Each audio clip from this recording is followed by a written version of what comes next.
আল্লাহর রাসূলের শাফাআত যদি ময়দানে মাহশারে পেতে হয় কমাস কম নবীর চারটা হক আছে, এগুলো আদায় করতে হবে। যারা নবীর চার হক আদায় করে কবরে যাইবে, এরা কবরে যাওয়ার পরে রাসূলকে চিনবে,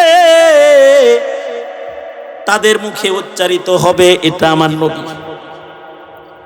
যারা নবীর হক আদায় করে কবরে যাবে তারা হাসরে দাঁড়াবে তো নবীর কাছাকাছি দাঁড়ায় যাবে, তারা রাসূলকে চিনবে, রাসূল তাদেরকে চিনবে। যারা নবীর হক আদায় করবে তাদের রাসূল চিনবে, তাদের পিছনে রাসূল নিজে দৌড়াবে। বাচ্চাওয়ালা মুরগির মতো হাদিসে আছে, রাসূল বলেন আমি বাচ্চাওয়ালা মুরগির মতো উড়াল দিয়া দিয়া তোগর পাশে যায় দাঁড়ামু। যারা নবীর হক আদায় করবে আল্লাহর রাসূল বাচ্চাওয়ালা মুরগির মতো উড়াল দিয়ে দিয়ে তাদের পেছন লাগবে, তাদের আল্লাহর রাসূল ডেকে নিয়ে শাফাআত করবে, তাদের আল্লাহর রাসূল হাউজে কাউসার পান করাবে। কাউসার, কাউসারের উপরে যদি কারোর ঈমান না থাকে তাহলে ও বেঈমান। কেউ যদি বলে কাউসার মৌসার বুঝি টুঝি না, তাহলে কি বলেন তো সে কি ঈমানদার না বেঈমান? এই বুঝা থাকলে আওয়াজ করে বলেন সে কি ঈমানদার না বেঈমান? কাউসার যে আমার নবীকে দান করেছে, বলেছেন কে? ইন্না আ'তাইনাকাল কাউসার। ওগো আল্লাহর নবী আপনাকে আমি কাউসার দান করেছি। হাউজে কাউসারের পানি নবী পান করাবে। এ কাউসার রাসূলের জন্য খাস। নবীজি নিজের উম্মতকে তৃষ্ণা মিটায় দিবে। আধা সূর্যের নিচে যারা দাঁড়ায় থাকবে, যাদের জিহ্বা নবী পর্যন্ত ঝুলে যাবে, নবীর হাতের কাউসারের পেয়ালার এক ঢোক পান করলে আর পেয়ার যন্ত্রণা তার হবে না। এ কাউসার নবী কাকে পান করাবে? কাউসার তাকে পান করাবে যে নবীর হক আদায় করবে। নবীজির চারটি হক আছে। এক নাম্বার হক হলো তাসদীক বির রাসূল বিজমি কামালাতি। নবীকে শুধু নবী মানলে হবে না, আমার নবীর যত কামাল আছে, যত শ্রেষ্ঠত্ব আছে, সকল শ্রেষ্ঠত্ব সহ নবীকে নবী মানতে হবে। রাজিম বিসমিল্লাহির রহমানির রহিম। ইন্নাল্লাহা ওয়া মালাইকাতাহু ইউসাল্লুনা আলান নবী ইয়া আইয়ুহাল্লাযীনা আমানু সাল্লু আলাইহি ওয়া সাল্লিমু তাসলিমা।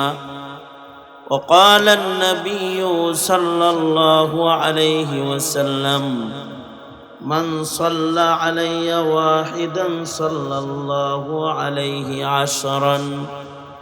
وقال النبي صلى الله عليه وسلم من أحب سنتي فقد أحبني ومن أحبني كان معي في الجنة أو كما قال عليه الصلاة والسلام.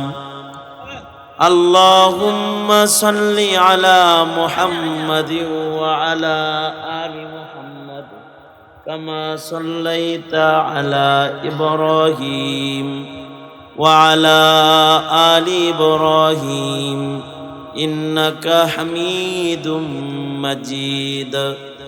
اللهم بارك على محمد وعلى آل محمد كما باركت على إبراهيم وعلى آل إبراهيم إنك حميد مجيد.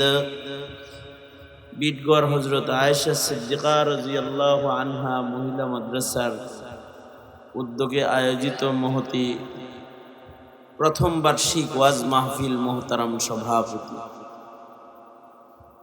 উপস্থিত হাজরাত, বুজুর্গ, উলামায়ে কেরাম, সম্মুখবাণী সমবেত দিন প্রিয়, ইসলাম প্রিয়, দিনদার ইমানদার মুমিন মুসলমান ভাইরা, পর্দার আড়াল থেকে আলোচনায় শামিল মা বোনেরা, আল্লাহর দরবারে শুকর, আল্লাহ তাআলা মধ্যরাত্রিতে একটি দ্বীনি মাহফিলে ওলামাদের সোহবতে জান্নাতের বাগানে আমাদের আসার বসার তৌফিক দান করেছেন। কালিমাতুশ শুকর পড়ি, শুকরিয়া আদায় করি, মোহাব্বতের সাথে সকলে মিলে বলি আলহামদুলিল্লাহ।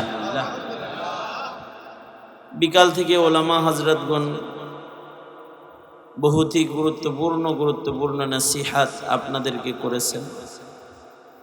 আমি বরকতের নিয়তে আয়াত হাদিস আপনাদের সামনে পেশ করেছি। কিছু কথা আপনাদের সামনে নসিহতমূলক আপনাদের সামনে রাখার ইরাদা। আল্লাহ তাআলা কিছু উপকারী কথা আপনাদের কানে পৌঁছানোর তৌফিক দান করেন। আপনারা বলুন আমিন। আমরা উম্মতে মুহাম্মাদী, এই পৃথিবীতে লক্ষাধিক নবী রাসূল এসেছেন।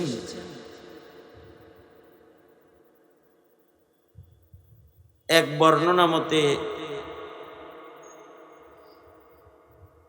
1,24,000 কমপক্ষে পয়গম্বর পৃথিবীতে আগমন করেছেন। তার মানে 1,24,000 অথবা তার চেয়ে অধিক পয়গম্বর দুনিয়াতে আসছেন। 1,24,000 উম্মত দুনিয়াতে আসছে। যত উম্মত আসছে, যত নবী আসছে, যত উম্মত দুনিয়াতে আসছে, এই সব উম্মতের ভেতরে শ্রেষ্ঠ উম্মত হইলাম আমরা। কুনতুম খায়রা উম্মাতিন, আল্লাহ তাআলা বলেন তোমরা শ্রেষ্ঠ উম্মত, সবচেয়ে ভালো উম্মত। নবীজি বলেন আমি সবচেয়ে উত্তম পয়গম্বর আর তোমরা সবচেয়ে উত্তম উম্মত।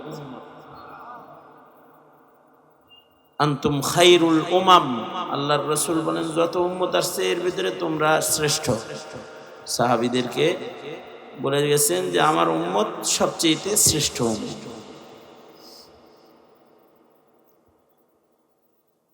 এই শ্রেষ্ঠ উম্মতের শ্রেষ্ঠ কিছু পুরস্কারও আছে। শ্রেষ্ঠ উম্মতের শ্রেষ্ঠত্ব বুঝাইতে গিয়ে আল্লাহর রাসূল বলেছেন আসলা তো সবার পরে দুনিয়াতে, কিন্তু শ্রেষ্ঠ বিধায় শ্রেষ্ঠ জায়গা জান্নাতে তোমরা যাইবা সবার আগে। জান্নাতে যে সবার আগে যাইবেন, জান্নাতে সবার আগে পৌঁছতে হইলে তো জান্নাতের যাওয়ার রাস্তাটা আসান বানাইতে হবে। জান্নাতে যাওয়া আসান হবে, নবীজির ভালোবাসা যত বেশি পাবো জান্নাতে যাওয়া তত বেশি সহজ হবে। কারণ আমাদের নবীজি যতক্ষণ পর্যন্ত হাসরের মাঠে আল্লাহর কাছে সুপারিশ না করবেন ততক্ষণ পর্যন্ত আল্লাহ তাআলা বিচার কার্যই শুরু করবেন না। কাহার আর জালাল নিয়ে যখন আল্লাহ বসে থাকবেন, দুনিয়ার কোনো পয়গম্বরের হিম্মত হবে না যে আল্লাহকে বলবে আল্লাহ বিচার শুরু করেন। আধা সূর্যের নিচে দাঁড়ায় থাকতে কষ্ট হইতেছে, সবাই ইয়া নাফসি নাফসি করবে। আমাদের নবীজির সুপারিশে আল্লাহ তাআলা বিচার কার্য শুরু করবে। শুধু বিচার কার্য শুরু করবে না, মাকামে মাহমুদে আল্লাহর রাসূল এত প্রশংসা আল্লাহ পাকের গাইবেন যে আল্লাহ তাআলা বলবেন বন্ধু মাথাটা এবার তুলা ফেলান, আর প্রশংসা গাইতে হবে না, আপনাকে আর কাঁদতে হবে না, পেরেশানি করতে হবে না। আপনার উম্মতের ব্যাপারে আপনি শাফাআত করতে থাকেন, যাকে বলবেন জান্নাত দিতে তাকে আমি জান্নাত দিয়ে দিব। আল্লাহর রাসূল শাফাআত করবেন আর আমরা জান্নাতে আগে যাব। কারণ নবীর কথায় বিচার শুরু হবে, নবীর কথায় জান্নাতের দরজা খোলা হবে। আল্লাহর রাসূল বলেন আনা আউয়ালু মান আকরাউ বাবাল জান্নাহ, নবীদের ভেতরেও আমি সর্বপ্রথম জান্নাতের কড়ি নাড়াবো, তো আমার জন্য জান্নাত খোলা হবে। আল্লাহু আকবার, জোরে করে বলেন। আমাদের নবীর খটখটানিতে জান্নাতের দরজা খুলবে। নবী দরজা খুললে কি অন্য নবীর উম্মতরা আগে দিবে? হ্যাঁ, কারে আগে দিবে? মুস্তাফা আল হুসাইনি রহমতুল্লাহ আলাইহি নামে এক বড় বুজুর্গ ছিলেন, প্রসিদ্ধ মুফাসসিরে কোরআনও ছিলেন। তিনি উপমা দিয়ে বুঝায়া বলছেন যে আমরা আসছি পরে জামু আগে। উনি একটা উদাহরণ দিতেন। উনি বলতেন, দেখো অঙ্গের ভেতরে কান ঘুমায় সবার পরে, জাগে সবার আগে। এই কথা বল, খারাপ ব্যবহার না করা পর্যন্ত বাঙালি সোজা হয় না। এটা হলো বাঙালির স্বভাব। ইশারা ইঙ্গিতে কিন্তু কিছু বুঝতে যাবে, কাম থাকলে বাইরে যায় করেন।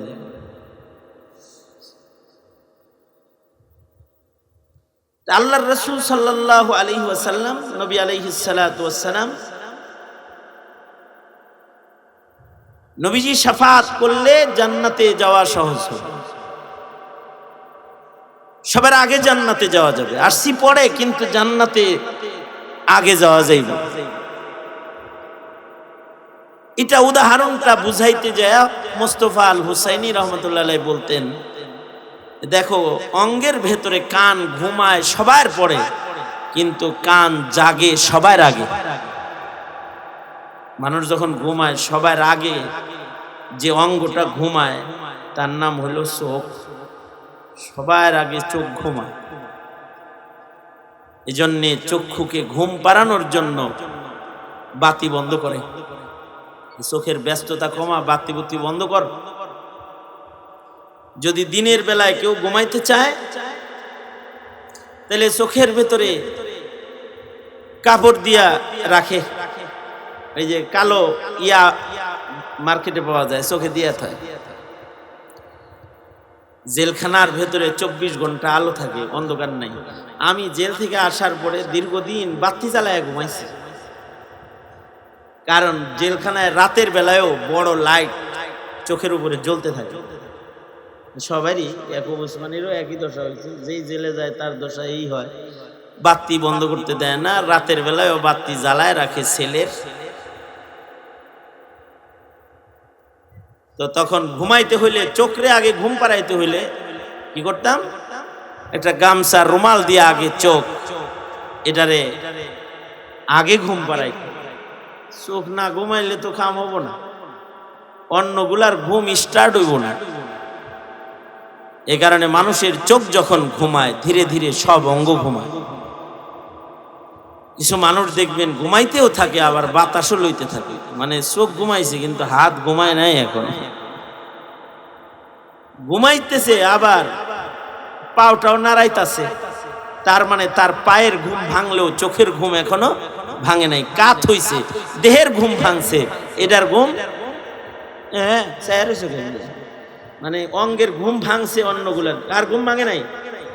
হ্যাঁ, চোখের ঘুম ভাঙে নাই। এই কারণে কোন কাইতে কোন সময় কায়ত হইছে টেরও নাই। বউয়ে যে উঠে যায় কোলবালিশ দিয়ে থুয়ে গেছে, সেটাও টের নাই। বিবি সাহেবে উঠে গেছে কোলবালিশ ধরায় দিয়া, হে মনে করছে এটাই বোধ আমার পাশে রয়েছে, তাল পাইছে না, চোখ ঘুমাইতেছে যে। কিন্তু সবার পরে যে অঙ্গ ঘুমায় তার নাম হলো কান। সবার পরে ঘুমায়। কিন্তু আপনারা বলুন তো, মসজিদের আজান সবার আগে চোখেই তো শোনে, হাতে শোনে, কোন অঙ্গ শোনে? সবার আগে কান জাগ্রত হয়। বিড়ালে লাফ দিয়া যায়, একটা কিছু ফেলে দিছে, একটা আওয়াজ হইছে, এই আওয়াজটা চোখে শোনে না কানে শোনে? ঘুমাইছে সবার পরে কে? কান। জাগছে সবার আগে কে? কান। এরকম উম্মতে মুহাম্মদী আইসি তো সবার পরে, কিন্তু জান্নাত সবার আগে, কারণ জান্নাতের কড়ি খটখটাবে সবার আগে আমার নবী, আপনার নবী মুহাম্মদুর রাসূলুল্লাহ সাল্লাল্লাহু আলাইহি ওয়াসাল্লাম। আল্লাহর রাসূল বলেন, আনা আউয়ালু মান আকরাউ বাবাল জান্নাহ। আল্লাহর নবী বলেন, আমি ওই পয়গম্বর যিনি সবার আগে জান্নাতে কড়ি নাড়াবো। আল্লাহর রাসূল বলেন, আনা আউয়ালু শাফিঈন, আমি ময়দানে মাহশারে সবার আগে শাফাআত করব।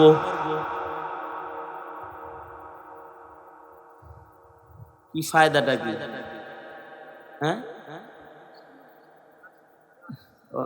কি করবেন? খবর দিবেন? চলে, হ্যাঁ, আমি তো, আপনি যতক্ষণ খাড়ায় থাকবেন ততক্ষণ আমার ওয়াজ সব বন্ধ।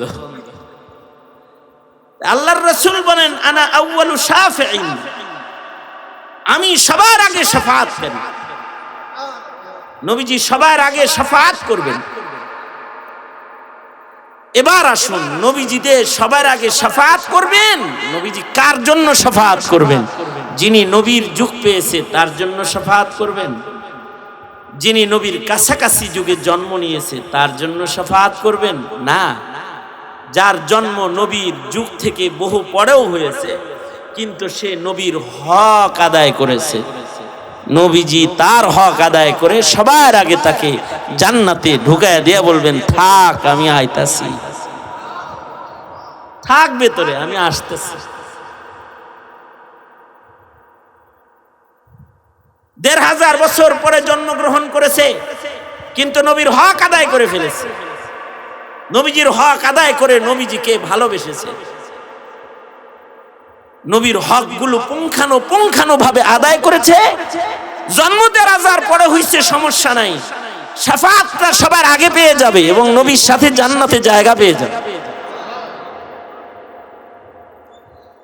এবার আসুন, উম্মত হিসাবে আপনার আমার উপরে নবীর কয়টা হক?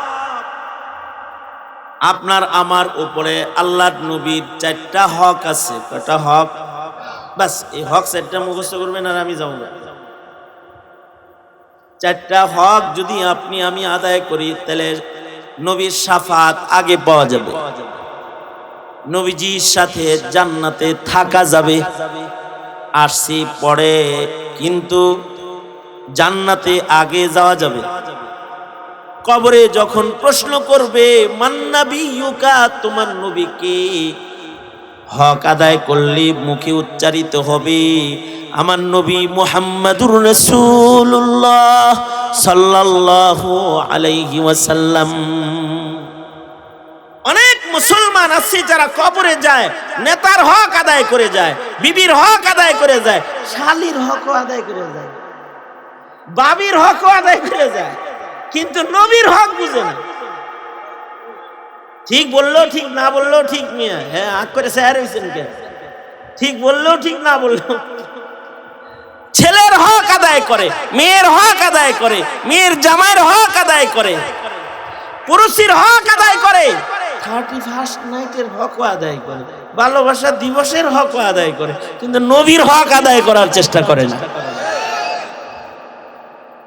নেতার হক আদায় করে, দলের হক আদায় করে, ধর্মের হক আদায় করে না।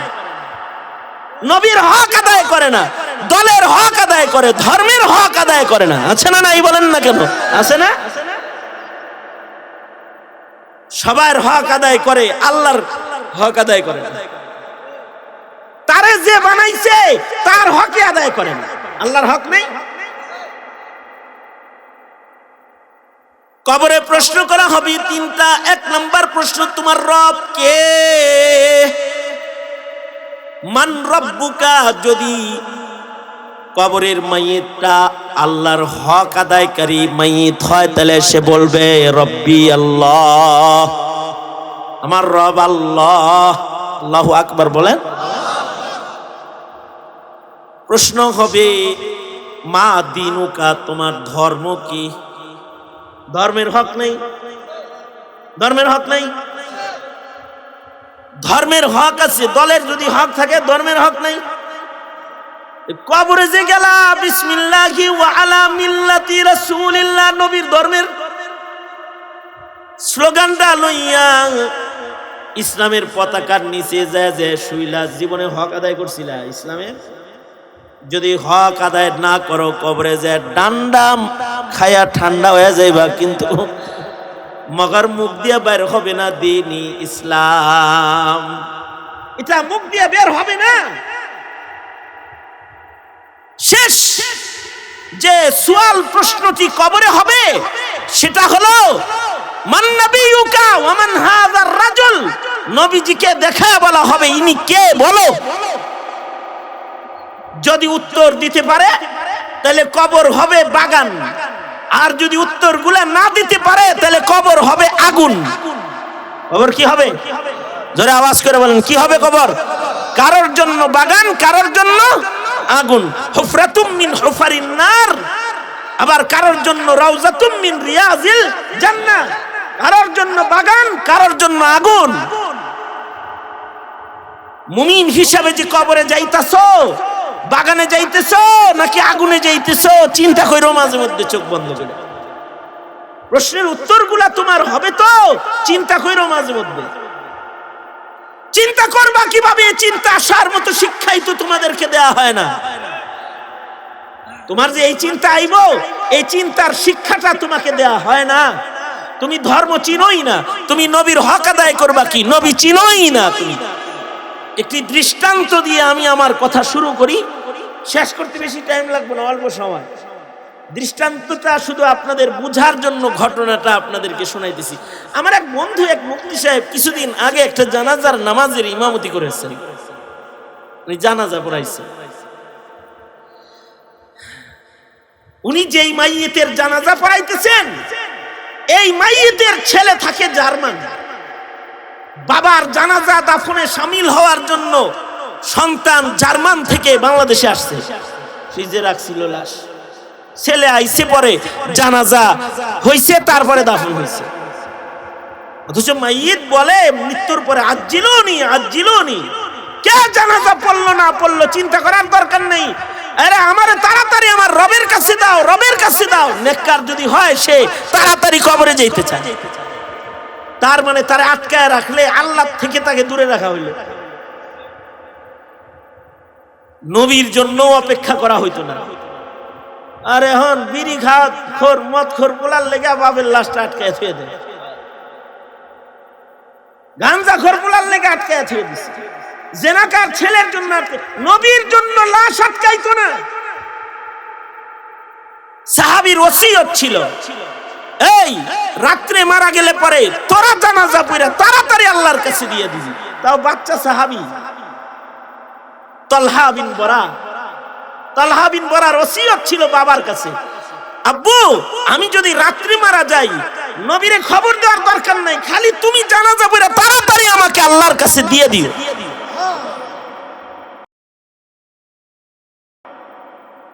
আর যদি আমি দিনের বেলায় মারা যাই তাহলে আমার জানাজা আল্লাহর রাসূল পড়াইতে চাইছেন, তো আল্লাহর রাসূলকে আমার জানাজার খবর দিলে নবী আমার জানাজা পড়ায় দিবে। খবর দিবে। বাপে কয়, সন্তান মুহাম্মাদুর রাসূলুল্লাহ সাল্লাল্লাহু আলাইহি ওয়াসাল্লাম তোর জানাজা পড়াইবার চাইলো, তুই নিবার চাস না, রাত্রে মরলে আমাগরে দাফন করতে কস কেরে? সন্তান কয়, বাবা রাতের বেলায় যদি আমি মারা যাই আর আমার খবর যদি আমার রাসূলকে দাও, আমার নবী ঘরে থাকতে পারবে না। আর নবীর জন্য, উম্মতের জন্য নবীর মায়া তো সর্বোচ্চ। আমার নবী রাতের আধারে আমার জানাজা করার জন্য ঘর থেকে বেরোয় আসবে। মদিনার মুনাফিকরা যদি আমার রাসূলকে অন্ধকার রাতে কোনো কষ্ট দিয়া ফেলায়, আমি আল্লাহর মুখ দেখাইতে পারব না। এ কারণে আমার নবীর খবর দিবা না, তোমরা আমাকে কিছু লোকে জানাজা করে দাফন করে দিও। জানাজা আটকায় রাখার দরকার নাই। আর এখন 4 দিন 5 দিন পরে ছেলে বিদেশ থেকে আসবে, এই পর্যন্ত ফ্রিজের ভিতরে ঢুকায় থুয়ে দেয়। ছেলে আইলে শেষ দেখা দেখবি, ছেলে আসলে জানাজার নামাজ হয়। নিষিদ্ধ কাম। বারহাল ছেলেও লাশ আটকায় রাখছে, আইছে তারপরে জানাজা হইছে। আমার এক বন্ধু এই জানাজার নামাজের ইমাম, তিনি জানাজার ইমামতি করতেছে। এই আশ্চর্য খবর কি, আজব খবর হইল। খবরটা শোনার আগে আমার দিকে একটু মুতাওয়াজ্জু আমার দিকে। 12টা বাজে গেছে প্রায়, রাত মধ্যরাত। কথাটা বুঝার জন্য আমার দিকে তাকান, দোনো হাত তোলেন। এই এই এই তুই আমার দিকে তাকা, কারে ডাকছ তুই? দোনো হাত তোল, হ্যাঁ, নাড়াচাড়া দেন। জবান খুলে বলুন আল্লাহু আকবার, আরো জোরে বলুন আল্লাহু আকবার। হাত নামান। এইবার তাওয়াজ্জু এই দিকে। জানাজার ইমামতি করতেছেন এদেশের প্রসিদ্ধ একজন মুফতি সাহেব, আর মাইয়িত তার ছেলে জার্মান থেকে এসেছে বাবার জানাজা পড়তে। নিজে একা আসে নাই, একমাত্র সন্তানকেও দাদার জানাজা পড়তে নিয়ে আসছে সাথে। বাপ বেটা দুজন মাইয়িতের সামনে দাঁড়িয়ে জানাজার নামাজ পড়েছে। অঘটন যেটা ঘটেছে এখানে, সেটা হলো জানাজা যখন শেষ হয়ে গেল, এবার এই বাচ্চাটা তার বাবাকে বলতেছে, আব্বু, দাদুর তো জানাজা পড়া হলো, এখন কি দাদুর লাশ আগুন দিয়ে পোড়া হবে? নাউজুবিল্লাহ, আওয়াজ করে বলেন মিয়া নাউজুবিল্লাহ। কি প্রশ্ন করেছে? কি প্রশ্ন করেছে? জানাজা তো পড়লাম, এখন কি দাদুর লাশ আগুনে জ্বালানো হবে? এটা হলো প্রশ্ন। এই কথা শোনার সাথে সাথে বাবা সন্তানের মুখে হাত দিয়ে চাইপা ধরছে। মুফতি সাহেব বলেন, আমি এই সন্তানটাকে কাছে এনে বুকে লয়ে বললাম, বাবা শোনো, আমরা জাতিগতভাবে উম্মত মুসলমান, আমাদের মৃত্যুর পরে আমাদের আগুনে দেয় না, আমাদের জায়গা জান্নাতের বাগানে। কোন মুসলিম যদি মারা যায়, তাকে জীবনের শেষ গোসলটা সুন্দর করে তার আপনজনরা দিয়ে দেয়,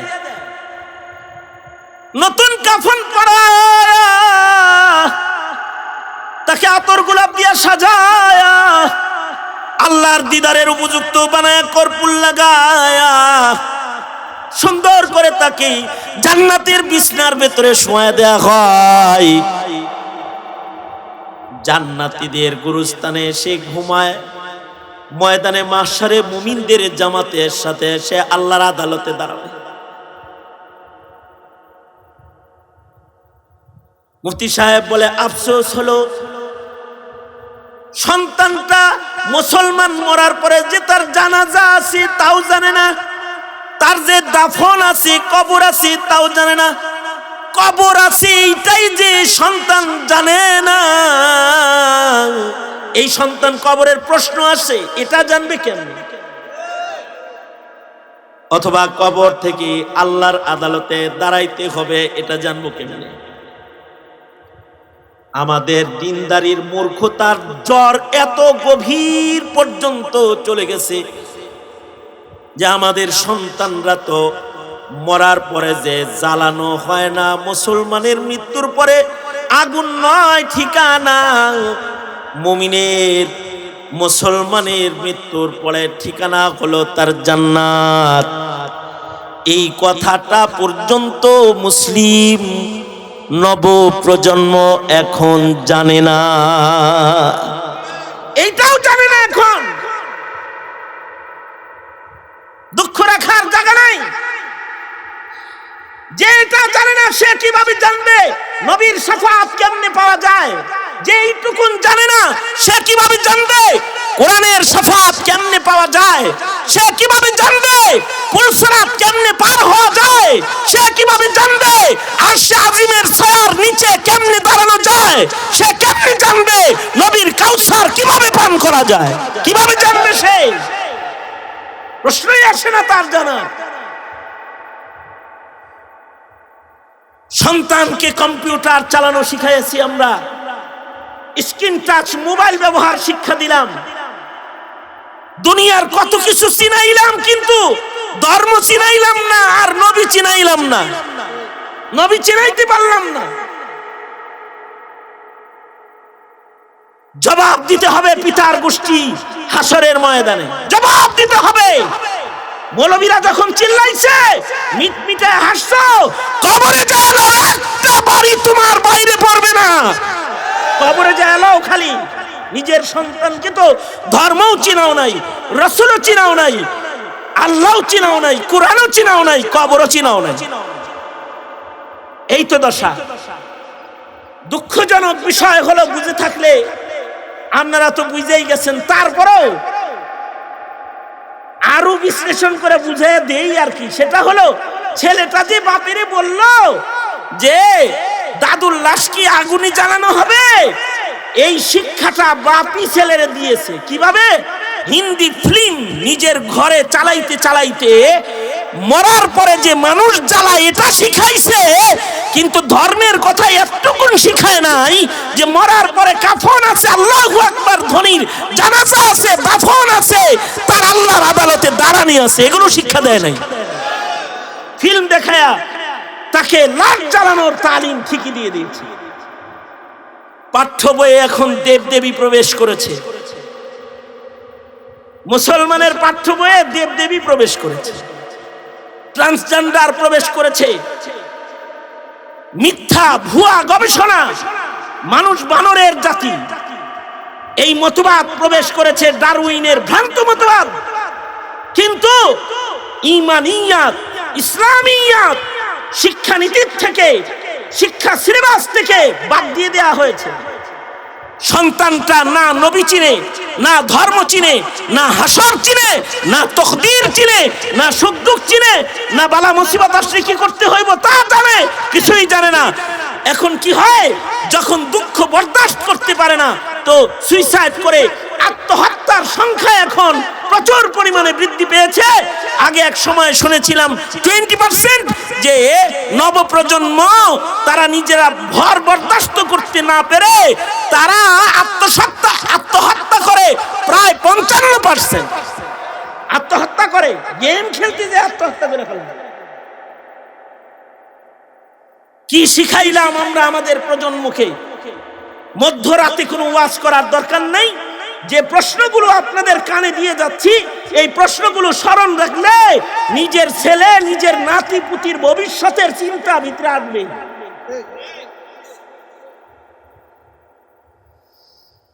মুহতারাম হাজিরিন, এই হইল আমার নতুন প্রজন্মের ধর্ম শিক্ষার দুর্দশা।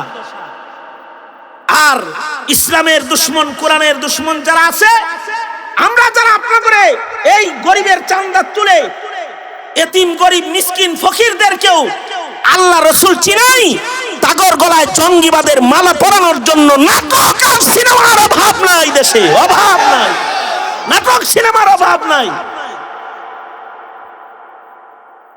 আল্লাহ তাআলা যদি আমাদের কপালে শান্তি রাখে তাইলে শান্তি হতে পারে। আমাদের যে কর্মদোষ এখন, তাতে শান্তি কল্পনা করা যায়, শান্তি নামক রূপকন্যার সাক্ষাৎ পাওয়া মুশকিল এখন।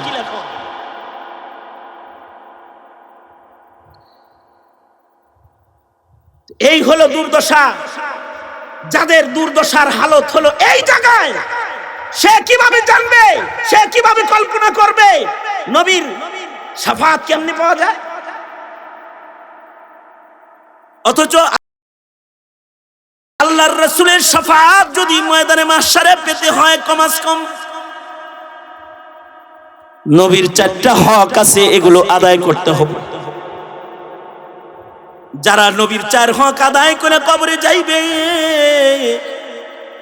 এরা কবরে যাওয়ার পরে রাসূলকে চিনবে, তাদের মুখে উচ্চারিত হবে, এটা আমার নবী। যারা নবীর হক আদায় করে কবরে যাবে, তারা হাসরে দাঁড়াবে তো নবীর কাছাকাছি দাঁড়ায় যাবে, তারা রাসূলকে চিনবে, রাসূল তাদেরকে চিনবে। যারা নবীর হক আদায় করবে তাদের রাসূল চিনবে, তাদের পিছনে রাসূল নিজে দৌড়াবে। বাচ্চাওয়ালা মুরগির মতো হাদিসে আছে, রাসূল বলেন আমি বাচ্চাওয়ালা মুরগির মতো উড়াল দিয়া দিয়া তোগর পাশে যায় দাঁড়ামু। যারা নবীর হক আদায় করবে আল্লাহর রাসূল বাচ্চাওয়ালা মুরগির মতো উড়াল দিয়ে দিয়ে তাদের পেছু লাগবে, তাদের আল্লাহর রাসূল ডেকে নিয়ে শাফাআত করবে, তাদের আল্লাহর রাসূল হাউজে কাউসার পান করাবে। কাউসার, কাউসারের উপরে যদি কারোর ঈমান না থাকে তাহলে ও বেঈমান।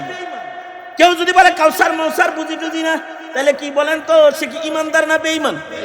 এই বুঝা থাকলে আওয়াজ করে বলেন সে কি ঈমানদার না বেঈমান? কাউসার যে আমার নবীকে দান করেছে, বলেছেন কে? ইন্না আ'তাইনাকাল কাউসার। ওগো আল্লাহর নবী আপনাকে আমি কাউসার দান করেছি।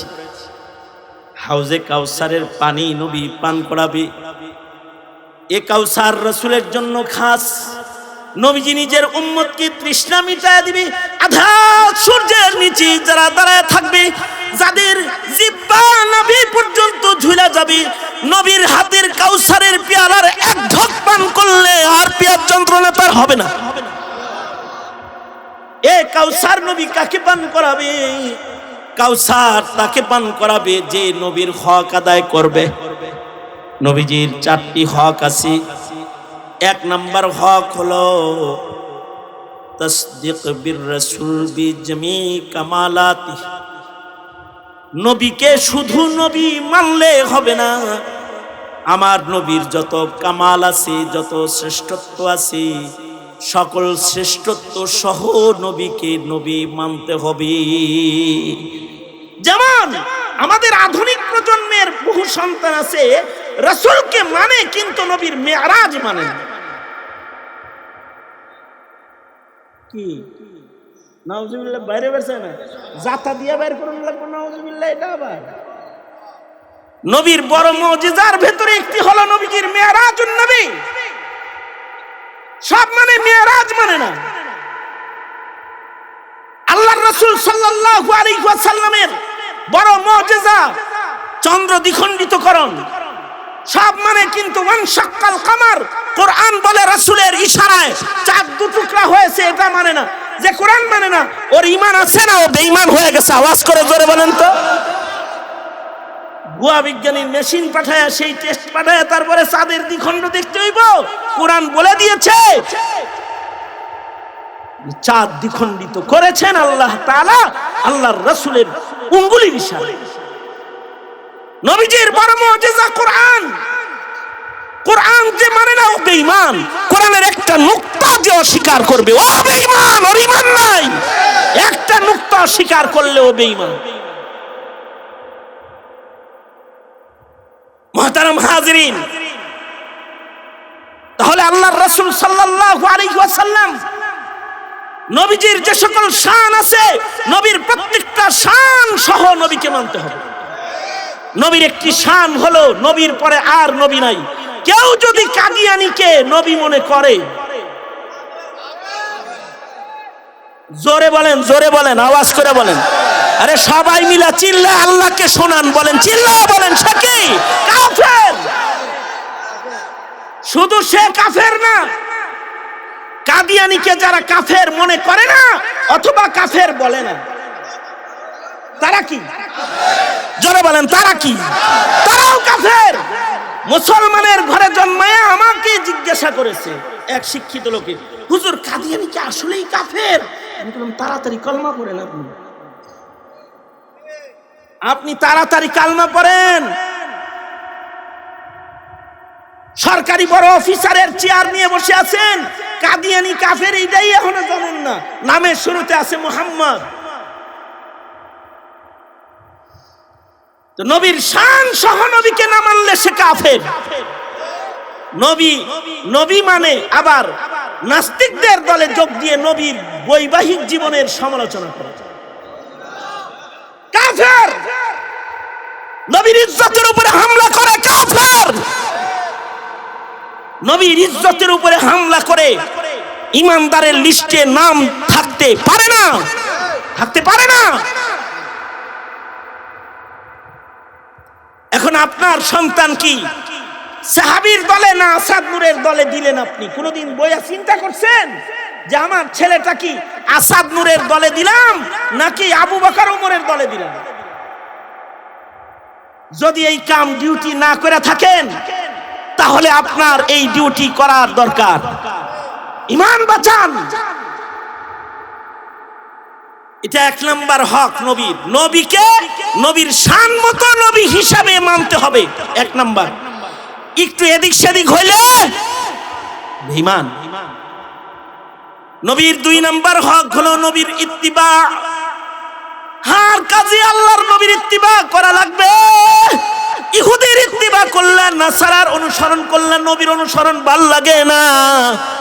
যারা নবীর অনুকরণ করে তা করে গালি দাও, কে বলেছে তুমি শাফাত পাবে? এত সস্তা জিনিস না। যদি তুমি নবীর ইত্তিবা করো তাহলে রাসূল বলছে আমার লগে জান্নাতে থাকবে। মান আহাব্বা সুন্নতি ফাকাদ আহাব্বানি। নবীজির তিন নাম্বার হক হলো নবীকে ভালোবাসতে হবে। কতটুক ভালোবাসবা? লা ইউমিনু আহাদুকুম হাত্তা আকুনা আহাব্বা ইলাইহি মিন ওয়ালিদিহি ওয়া ওয়ালাদিহি ওয়ান নাসি আজমাইন। নবীর ভালোবাসার পরিমাণ হলো সর্বোচ্চ। একদিকে নবীর ভালোবাসা, আর একদিকে চাকরি। লাথি মারতে হবে চাকরিরে। একদিকে নবীর ভালোবাসা, আর একদিকে রাজনীতি। লাথি মারতে হবে রাজনীতিকে। একদিকে নবীর ভালোবাসা, আর একদিকে পরিবার ছাড়তে হবে ও পরিবার। একদিকে নবীর ভালোবাসা, আর একদিকে হানজালার মতো নিজের জান ছাইরা দিতে হইব। জানের মায়া, জীবনের মায়া। নবীর ভালোবাসা হবে সর্বোচ্চ। যদি নবীর ভালোবাসা সর্বোচ্চ হৃদয় হয় তাহলে রাসূলের ওয়াদা, যারা রাসূলকে ভালোবাসবে তারা নবীর সাথে আল্লাহর জান্নাতে থাকবে। আল্লাহু আকবার বলেন, আল্লাহু আকবার বলেন। নবীরে ভালোবাসবে তো আল্লাহর সাথে জান্নাতে থাকবে। নবীর সাথে ভালোবাসার পরিমাপ যত বেশি হবে, হুকুক তত সুন্দরভাবে আদায় হবে। নবীর শাফাআত তত বেশি নিকটে যাবে। নবীর ভালোবাসা নাই তাহলে নবীর শাফাআত নাই। এজি উইশ, তোমার ইচ্ছা। তুমি কি নবীরে ভালোবাসবা নাকি নাস্তিক পাড়ার কাউকে ভালোবাসবা? তুমি ইচ্ছা করলে নাস্তিকের লগে পিরিত লাগাইতে পারো, তবে হ্যাঁ, কবর হাসরের দুর্দশা এটা জান্নাত বুঝা ওইদিকে যাও। মুসলমানের আওলাদ, নবীর ভালোবাসা প্রকাশ করো। এদেশের মৌলবীরা সাপ্লায় যায় চিল্লাইলো, রাজপথে চিল্লাইলো, শাহাদাতের মালা গলায় লইলো, নবীর ইশকের স্লোগান দিল, মল্ল জেলখানায় গেল। আর রাজনীতি করতে যায় তুমি হাসি দিয়ে তিরস্কার করেছো। তোমার ঈমান কোন জায়গায় আছে? বাজ্জা ক্যালকুলেটর লয়ে হিসাব করো মিয়া, হিসাব করো।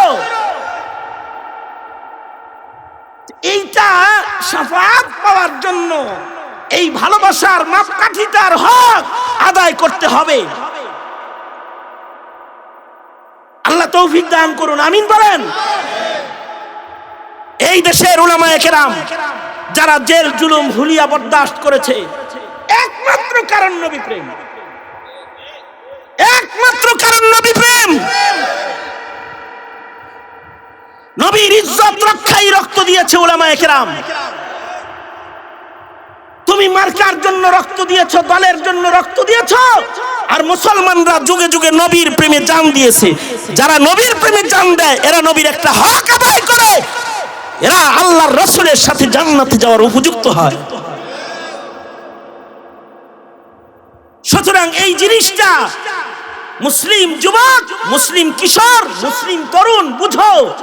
তুমি নবীকে ভালোবাসবে সর্বোচ্চ, এটা তোমার নবীর হক তোমার কাছে। তাহলে তুমি শাফাআত পাবে, তাহলে তুমি কাউসার পাবে। এটা হলো 3 নাম্বার। শুধু এই এক বিষয়ে আলোচনা করলে 2-4 দিন দরকার। কিছু কিঞ্চিত বোঝানোর জন্য নবীর প্রেমটা কি জিনিস এইটা বোঝানোর জন্য সারা জিন্দেগি আলোচনা করা দরকার এই এক বিষয়ে। কিন্তু আমার উদ্দেশ্য বয়ান না, আমার উদ্দেশ্যগুলো হলো হকগুলো আপনাদের কানে উচ্চারণ করা। নবীজির 3 নাম্বার হক ভালোবাসা। 4 নাম্বার হক হলো নবীর নামে দরুদ পড়া। নবীর নামে, জোরে বলেন, নবীর নামে দরুদ পড়া। কি জিলাপি আইলে তারপরে পড়া? কথা বল না কেন? কারণ দরুদ পড়ার সাথে সাথে দরুদটা কই চলে যায়? মদিনায় চলে যায়। দরুদ যত বেশি হবে শাফাত তত নিকটে হবে। এমন কি এক বর্ণনায় আছে, দরুদ পড়ছে যে ময়দানে মাহশারে তাকে দোজখে নিতে চাইলে আল্লাহর রাসূল যে সামনে দাঁড়ায় বলবে, আল্লাহ আমার উম্মত। হাসরের মাঠে আল্লাহ তাআলার কাছ থেকে এই উম্মত ছুটায়া মিজানের পালার কাছে দাঁড় করায়া পকেট থেকে কাগজের টুকরা বাইর করে বলবে, ওই যে দূর এক প্রান্তে, পৃথিবীর প্রান্তে বসে দরুদ পড়ে আমার ভালোবাসা প্রকাশ করেছিলি না রে, ওইটা ফেরত দিলাম। মিজানের পালায় রেখে দিবে, নেকির পালা ওজন হয়ে যাবে। আর হাত করি খুলে নিজের উম্মতকে টেনে নিয়ে জান্নাতের দরজায় ঢুকায় দিয়ে আসবে। এখন হিসাব করো যে তুমি কি খালি মিষ্টি আর জিলাপির দরুদ পড়বা, নাকি সর্বক্ষণ দরুদ পড়ে নবীর হক আদায় করে শাফাত কিনবা? দরুদ তো আল্লাহ নিজে পড়েন, দরুদ ফেরেশতারা পড়েন। ইন্নাল্লাহা ওয়া মালাইকাতাহু ইউসাল্লুনা আলান নবী ইয়া আইয়ুহাল্লাযীনা আমানু সাল্লু আলাইহি ওয়া সাল্লিমু তাসলিমা। আল্লাহ তাআলার নির্দেশ হলো আমি আল্লাহ দরুদ পড়ি, ফেরেশতারা দরুদ পড়ে। হে ঈমানদাররা, তোরা নবীর পরে দরুদ পড়। নবীজি দরুদে ইব্রাহিম পড়ে দরুদ পড়া শিখাইছেন যে এমনি এমনি তোমরা আমার নামে দরুদ পড়বা, আমার নাম শুনলে সাল্লাল্লাহু আলাইহি ওয়াসাল্লাম পড়বা। একবার আমার পরে দরুদ পড়বা তো 10 বার আল্লাহর রহমত পাইবা। এই 4টা হক যদি কেউ আদায় করে তাহলে নবীর শাফাত তার কাছে চলে আসবে। 4 হক খেয়াল করবেন ইনশাআল্লাহ। বলেন আল্লাহ কবুল করেন, আমিন বলেন। মাওলানা ইয়াকুব উসমানী মজলুম আলেম দ্বীন আমার বন্ধু, ওনার আবদার ছিল এই মাহফিলে আসা।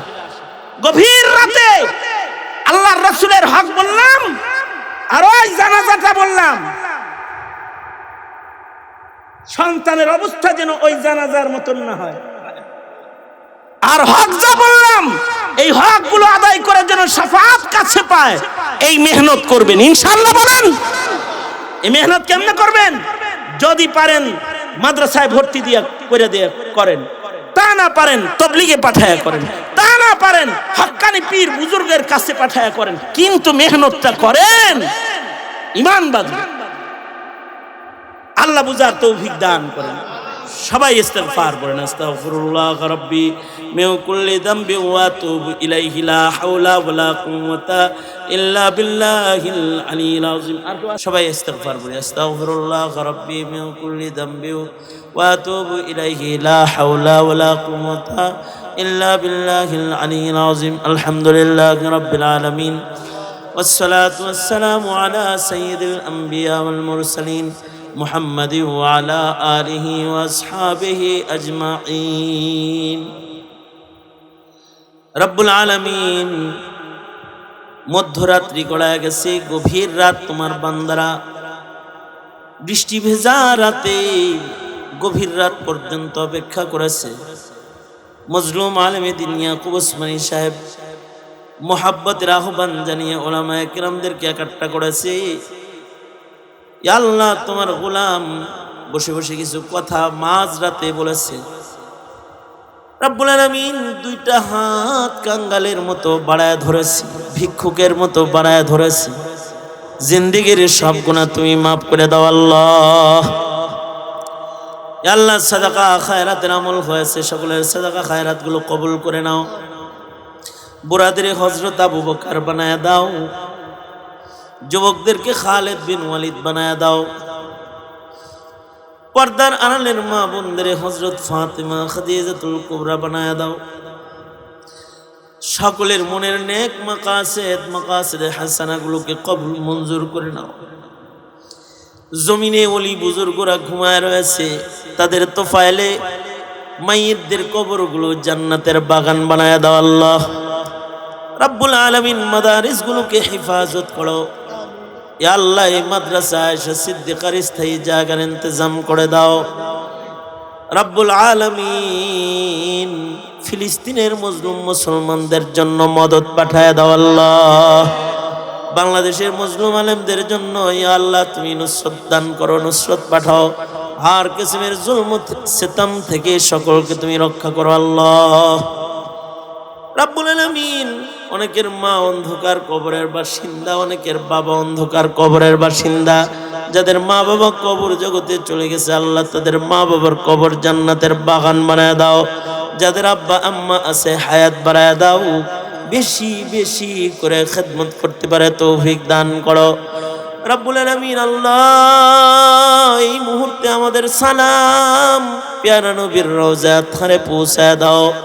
বারবার বাইতুল্লাহ রওজার জিয়ারত আমাদের তুমি নসিব করে দাও। জানি না কখন মওতের পরওয়ানা জারি হয়ে যায়, যেদিন মৃত্যু দিবা ঈমানের সাথে আমাদের মওত দিও আল্লাহ। اللهم اجعل ثأرنا على من ظلمنا وانصرنا على من عادانا ولا تجعل مصيبتنا في ديننا ولا تجعل الدنيا أكبر همنا ولا مبلغ علمنا ولا غاية رغبتنا ولا تسلط علينا من لا يرحمنا اللهم زدنا ولا تنقصنا وأكرمنا ولا تهنا وأعطنا ولا تحرمنا وآثرنا ولا تؤثر علينا وارضنا وارض عنا يا كريم سبحان ربك رب العزة عما يصفون وسلام على المرسلين والحمد لله رب العالمين السلام عليكم ورحمة الله وبركاته